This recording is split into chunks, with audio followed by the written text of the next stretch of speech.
Et moi, ça m'intéresse de savoir comment est-ce que tu as commencé. Une fille elle a laissé, bon, je sais pas si tu es parti des pauses de soucis pour la crypto-monnaie. Et qu'est-ce qui s'est réellement passé? Moi, j'aimerais savoir. Bon. Avoir abandonné le maquillage, le make-up pour brutalement chercher l'argent. Brutalement chercher l'argent. Non, honnêtement, de base, je suis quelqu'un qui est très dans tout ce qui est les jeux vidéo de base. Oui, bon, c'est vrai que j'ai plus trop le temps, mais de base, c'est ça. Moi, comme j'étais gameuse, je tombe naturellement dans les ordinateurs. Non, j'ai une tante qui vivait à l'étranger, qui m'a envoyé, en fait, un livre numérique. Et comme elle savait que j'aime bien les ordinateurs, parce qu'elle était ingénieure informaticienne, elle me dit, lis un peu, toi qui bavarde trop là, est-ce que tu connais ce que c'est que la monnaie numérique? Et c'était en anglais parce qu'elle était aux États-Unis. Elle m'envoie ça, elle me dit, vas-y. Et comme elle travaille dans une structure, une start-up qui commençait à implémenter les premiers paiements crypto aux États-Unis, elle me dit, on a commencé à faire des choses, toi lis un peu, tu vas voir. Elle m'envoie ça à 18h. 428 pages. Je finis le livre à 23h. En anglais. Je l'appelle. Je lui dis que, Tata, dis-moi quelque chose. La fait là. Est-ce que tu as lu le livre? Elle me dit oui. Et c'est pour ça qu'on commence à discuter, on discute. Et à travers le livre, je me rends compte que, mais en fait, le Bitcoin, c'est né en 2009, tu vois. Et que un Bitcoin atteint $1 en 2011. Et c'est en échangeant avec elle et tout, elle commence à acheter ses premiers bitcoins. Parce qu'il faut comprendre qu'à l'époque, la seule façon d'acheter du bitcoin, tu devais passer par Coinbase. Donc les échangeurs centralisés ne considéraient pas encore l'Afrique comme un marché. Donc tu ne pouvais pas créer ton compte en Afrique, c'était impossible. Mais à l'époque, tu vois, quand je regarde, quand je commence, je faisais de finir l'université. On n'avait pas encore l'argent moi-même. J'ai commencé à parler aux gens, tu vois, j'ai commencé à pitcher. Moi, à l'époque, je ne savais même pas que c'était pitcher. J'allais de oncle en tante. Tata, pardon, tu peux me prêter même 50 000 parce que c'était grave. Parce que j'avais parlé de ça à mes parents. Ils m'ont dit, niette, madame, mais tu vas à l'école. Va chercher le travail. On t'a déjà payé les études, en fait. Vas-y, va trouver un truc. Donc, je savais que du côté là, c'est mort. Il me fallait trouver l'argent pour investir par moi-même. Parce que c'est bien que ma tante investissait. C'était bien comme elle investissait. Mais c'était son argent. C'était pas pour moi, en fait. Et moi, je suis dans le mode, oh, machin, tout ça. Et à l'époque, j'avais pas encore la formation parce que tu as lu un livre, mais tu n'as pas encore la vision globale. Et trouver des vidéos sur le Bitcoin à l'époque, c'était plus les Américains qui faisaient ça. C'était pas facile de trouver du contenu comme les francophones. Ouais, les anglophones. Il n'y avait pas de trucs francophones. Il y avait une ou deux rares personnes qui essayaient d'expliquer, mais c'était pas ça. C'était vraiment les Américains. Et finalement, je réussis à convaincre un tonton en 2018 de me donner de l'argent. Il m'a donné 100 000. Il était en France. Donc, il crée le compte sur Coinbase. Et il achète de l'Ether à $400. On était en mai 2018. $400 l'Ether. Entre-temps, moi, je savais pas qu'il y avait la cyclicité du marché tous les 4 ans. Donc, marché aussi 1 an et demi, marché baissier 1 an et demi, stabilisation. Donc, on arrive quand le marché est en train de baisser. Donc, on est en train de chuter. Et je vois comment l'argent de mon oncle ne fait que descendre de jour en jour. Mais je suis en mode, c'est le futur. Mon oncle me dit que mon argent est en train de diminuer. Ça, je me dis que c'est le futur. Qu'est-ce que tu m'expliques quoi là en fait? Jusqu'au jour en 2020, je continue, je sais le cœur parce que l'Ethereum passe de 400 à $100 avant de se stabiliser pendant un moment. C'était en 2020 quand même, mais avant quand même juin. L'Ethereum chute jusqu'à $5. Imagine tu as payé un truc à $400. Oui. Ça chute jusqu'à $5. C'est vite carrément ton compte. J'étais glacée. Je ne vais pas mentir à quelqu'un. J'étais en mode what is happening to myself? Et entre temps, mon oncle fait que m'appeler. Il m'appelle. Il dit que finalement, alors, je reste tellement paniquée que je reste tranquille. Mais dans la même journée, ça tombe à $5, ça remonte à $200. Donc, quand ça remonte à $200, qu'est-ce qui se passe? Mon oncle, il va en fait. Il va en panique, en mode mon argent est quand même revenu. Il a quand même pu moi, je lui dis 50% et tout. Je lui dis, tu ne vends pas. Il me dit que je pense qu'il y a un truc dans ta tête qui ne va pas. Malheureusement, comme il va en 2020, l'histoire, on la connaît tous. En 2021, l'Ethereum passe à $4 500 l'unité. Juste 1 an plus tard. Donc, si on avait juste attendu encore, juste un peu, il aurait fait fois 10 sur sa mise, en fait, normalement. Donc, c'est ça ma première expérience dans les cryptos. Je n'étais pas paniqué, il faut que je dise la vérité. J'étais en mode, qu'est-ce qui se passe? Je comprends pas pourquoi ça chute. Parce que j'avais pas encore la même expérience que j'ai aujourd'hui, en mode je comprends ce qui se passe en fait. Là j'étais vraiment débutée, je lisais de par-ci par-là, mais je n'avais pas encore la compétence pour expliquer à mon oncle. J'avais pas les mots pour lui dire ne panique pas, même si ça tombe, ça va remonter en fait, tu vois. Ce que je peux faire aujourd'hui, mais avant j'avais pas cette possibilité. Donc il sort complètement du marché avec $200 et je ne laisse toujours pas. Malgré ça, je peux voir un autre oncle encore, mais lui il a crédit. On discute, on échange, et là il me dit que je te donne encore 100 000. Mais c'est pas par exemple, c'était bloqué à 100 000, il dit 100 000. 100 000, je veux que tu me donnes 500 000. C'est ça qu'il me dit. Et là, je crois, on est en 2020. Et à l'époque, je tombe sur Solana. Solana, j'ai entendu parler. J'avais déjà entendu parler de Solana le jour de mon anniversaire, le 24 janvier de la même année. C'était à $3,58. Mais j'avais pas les fonds en fait. Donc quand je reviens sur Solana, c'est déjà à peu près à $20. Par là, si je ne dis pas de bêtises. Je dis, parti pour partir, je m'en fous, mieux non, je rentre. Donc c'est comme ça que je rentre et le Solana monte jusqu'à $250. Donc je passe de 100 000 à 1 million. Directement, tu vas me faire un dépôt. Non, il est question pour te faire un dépôt. Non, il passe de 100 000 à 1 million. Les chiffres. Non, donc là, 100 000, 1 million. C'est en un ou 2 mois, si je ne dis pas de bêtises. Et c'est comme ça que, je ne sais pas si les dates c'est juin, peut-être c'est en mars. C'est que c'était en 2020, cette période-là, après qu'il y a eu le Covid, les gens ont eu peur, le marché plutôt repart, tout ça là. Donc, c'est comme ça que je fais x10. Et je sors, tu vois, genre en mode, il fait x10. J'envoie mon oncle, c'est 500 000. Pap, il me dit, comment tu m'envoies l'argent vite comme ça et tout. Donc, c'est comme ça que je commence, je comprends fondamentalement qu'il y a une opportunité là-bas. Oui. Il y a une façon de faire qu'il faut que je maîtrise. Et c'est ça donc qui me permet de commencer en fait dans les cryptos avec l'argent de mon oncle, d'avoir mes propres fonds et depuis je tourne. Et après je crée la Karine Academy. Oui. Et puis tout. Ok, ça c'est super.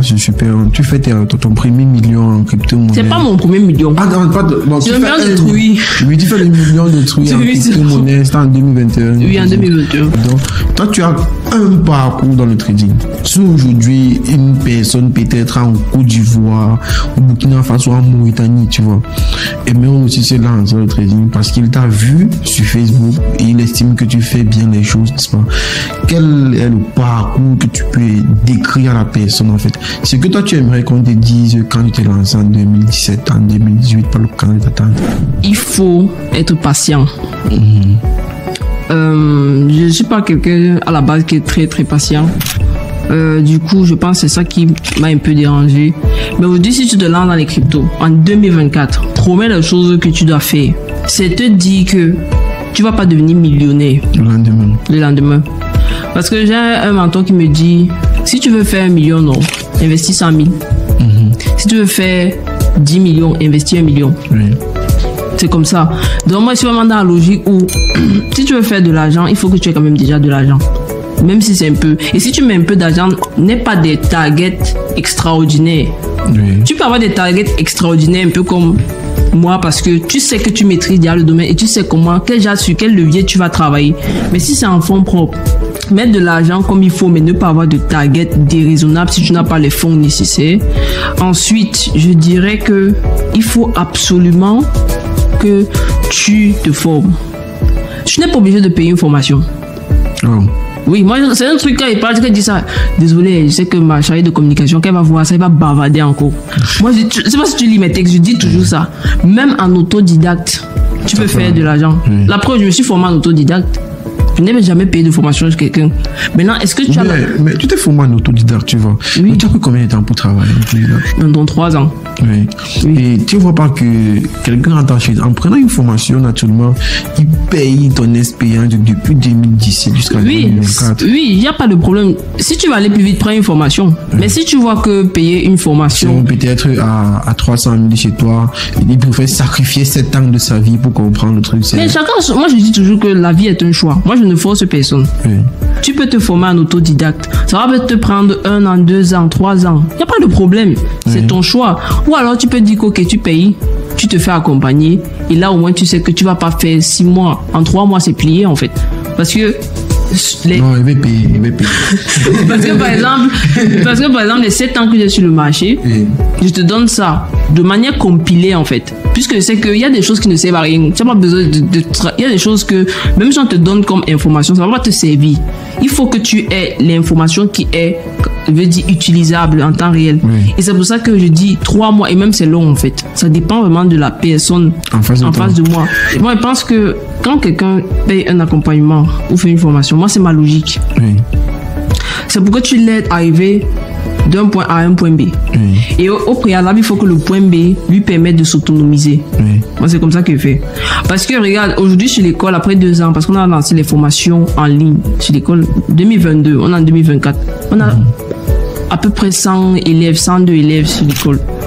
Je pense que si chacune de ces 100 personnes-là devait m'écrire ou m'appeler à chaque fois en mode Karine, non, c'est que je n'ai pas de vie.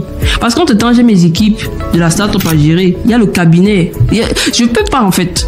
Et moi, je te dis non. À un moment donné, le volume, même si je dois donner du volume aux gens, donne-leur du volume, arrête-toi et ils doivent continuer le chemin seul. Tu ne peux pas tenir la main jusqu'à un certain point. Parce qu'à un certain point, c'est comme s'ils vont se dire, je dépends de toi. Oh, c'est pas bon. Si les gens dépendent de toi, tu ne peux pas passer au niveau supérieur. C'est vrai. Tu vois, toi, ton but, c'est pas d'être un professeur. Ton but, c'est d'être un directeur d'école. Oui. C'est pas si tu vois. Et pour être un directeur d'école, il faut absolument que les gens que tu as formés deviennent des professeurs pour que toi, tu deviennes le directeur d'école. Mais si tu continues d'être le professeur sans être le directeur d'école, tu ne peux pas passer au niveau supérieur. Quand tu es directeur d'école, tu gagnes beaucoup plus d'argent qu'un simple professeur. Ouais. Voilà. Les commissions sur tous les professeurs. Exactement, en fait. Donc, moi, l'autonomisation. Et c'est pour ça que tu as utilisé un mot qui est très pertinent dans la psychologie. Oui. Quand psychologiquement, tu discutes avec quelqu'un 1 ou 2 fois, tu vois qu'il est léger. Je ne prends même pas ton argent, il te laisse. Voilà, ça veut dire qu'on a à peu près la même manière de fonctionner. Parce que ça va être quelqu'un qui va développer une dépendance vis-à-vis de toi. Il peut même devenir très bon. Hein. Il a une prise de décision ou d'analyse, peut-être sur l'analyse fondant l'analyse technique. Moi, j'ai des apprenants qui me dépassent. C'est-à-dire qu'on s'assoit comme ça, on fait des sessions live. Et je dis, on regarde le marché aujourd'hui, on sélectionne une paire. Je dis, quelle est la prise de décision qu'on va faire aujourd'hui? Il y a des gens, quand ils ouvrent la bouche pour expliquer la prise de décision, je suis dans mon cœur en mode... Tu vois, à moi, non, il me dépasse. Et moi, je ne cache jamais, je dis aux gens, il y a des gens qui disent, non, tu me dépasses. Mais tu vois, il va toujours revenir vers toi en mode, tu dois me dire, non. On ne doit pas te dire. Il faut que les gens deviennent des professeurs. C'est ça le but. Et c'est parce que les gens vont devenir des professeurs que tu peux plus facilement passer ton message autant à ceux qui te connaissent qu'à ceux qui ne te connaissent pas. En fait. Mais maintenant, j'aimerais que tu nous dises stratégiquement, tu vois un peu, quelles sont les étapes à suivre, tu vois. Je deviens un expert dans les crypto-monnaies.